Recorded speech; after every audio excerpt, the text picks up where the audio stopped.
அனைவருக்கும் வணக்கம். இன்றைக்கு நம்ம பார்க்க போகிற சமையல் குறிப்பு ஒரு அருமையான வெண்டைக்காய் பொரியல் எப்படி பண்ணுறதுனே பார்க்கலாம்.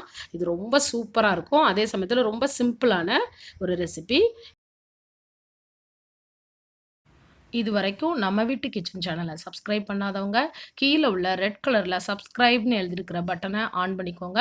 பக்கத்தில் உள்ள பெல் பட்டனையும் ஸ்டார்ட் பண்ணிக்கோங்க. நான் ஒவ்வொரு தடவையும் வீடியோ அப்லோட் பண்ணும்போது உங்களுக்கு நோட்டிஃபிகேஷன் வந்துடும். ஸோ உங்களால் ஈஸியாக பார்க்க முடியும். This is my humble request. இப்போ நான் ஒரு பேனை அடுப்பில் வச்சுருக்கிறேன். இது நல்லா சூடானதுக்கப்புறம் ஆயில் ஊற்றிருக்கேன். ஆயில் நான் கடலெண்ணெய் யூஸ் பண்ணியிருக்கிறேன். ஆயில் சூடானதுக்கப்புறம் 1/2 டீஸ்பூன் கடுகு, 1/2 டீஸ்பூன் உளுந்தம்பருப்பு, 1/4 டீஸ்பூன் சீரகம் போட்டுக்கோங்க. நீங்கள் கடலைப்பருப்பும் இதில் போட்டுக்கலாம். அப்புறம் கொஞ்சோண்டு கருவேப்பிலை, 2 பச்சை மிளகாவை இந்த மாதிரி கீரி போட்டுக்கோங்க. இது நல்லா ஃப்ரை ஆனதுக்கப்புறம் வெங்காயம் 2 மீடியம் சைஸ் வெங்காயத்தை இந்த மாதிரி சின்னதாக கட் பண்ணி போட்டுக்கோங்க.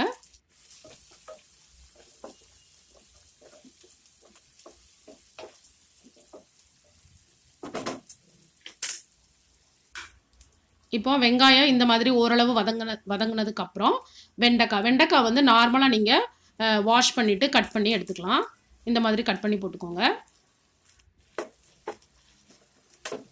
ஒரு சிலர் வெண்டைக்காவை கட் பண்ணிவிட்டு ரொம்ப நேரம் ட்ரை அதை கொஞ்சம் ட்ரை பண்ணி எடுத்துகிட்டு பண்ணுவாங்க. அந்த மாதிரிலாம் பண்ண வேண்டாம். நீங்கள் இப்படி பண்ணலாம், ஒன்றும் பிரச்சனை இல்லை. இப்போ பாருங்கள், 3 மினிட்ஸ்க்கு அப்புறம் நான் ஓப்பன் பண்ணி பார்த்துருக்கேன். நீங்கள் கண்டிப்பாக வெண்டைக்காய் பண்ணும்போது மூடி வச்சு குக் பண்ணணும். இப்போ பாருங்கள், இந்த மாதிரி நூலாக கண்டிப்பாக வரதான் செய்யும்.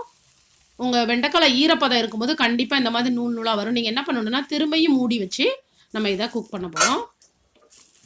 இப்போ பாருங்கள், இப்போ இருக்காது. இப்போ நல்லா குக் ஆகிட்டு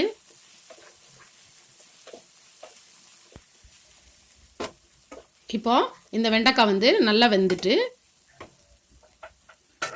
இப்போ நம்ம லாஸ்ட்டில் இது நம்ம மேகியோட மேஜிக் மசாலா ஒரே ஒரு பவுச் யூஸ் பண்ணிக்கோங்க. நான் 300 கிராம் வெண்டைக்காய் யூஸ் பண்ணுறேன்.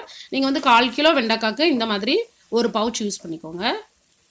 இதில் உப்பு போட வேண்டாம். இதில் எல்லாமே இருக்கும். ரொம்ப டேஸ்ட்டாக இருக்கும். மோஸ்ட்லி ஸ்கூலுக்கு போகிற குழந்தைங்களுக்கு இது ரொம்ப பிடிக்கும். பாருங்கள், எவ்வளோ அழகாக உதிரியாக ரொம்ப சூப்பராக இருக்கும். ஒரு நல்ல ஒரு மணமாக இருக்கும். நீங்கள் இதில் எந்த மசாலாவும் ஆட் பண்ண வேண்டாம், வேறு எந்த மசாலாவும். அவ்வளோதான். இப்பொழுது சுவையான வெண்டைக்காய் பொரியல் ரெடி ஆகிட்டு. இதே மாதிரி நீங்கள் ட்ரை பண்ணுங்கள். ரொம்ப அருமையாக இருக்கும். உங்களுக்கு வெண்டைக்காய் பொரியல் சாப்பிடுதோம் அப்படிங்கிற ஒரு திருப்தி இருக்கும். அதே சமயத்தில் ஒரு நல்ல ஒரு வித்தியாசமான ஒரு டேஸ்ட்டும் கிடைக்கும். ரொம்ப சிம்பிளான ரெசிபி. இது வரைக்கும் என்னோட ரெசிபியை பார்த்ததுக்கு ரொம்ப ரொம்ப நன்றி. தேங்க்யூ ஸோ மச் ஃபார் வாட்சிங். தேங்க்யூ.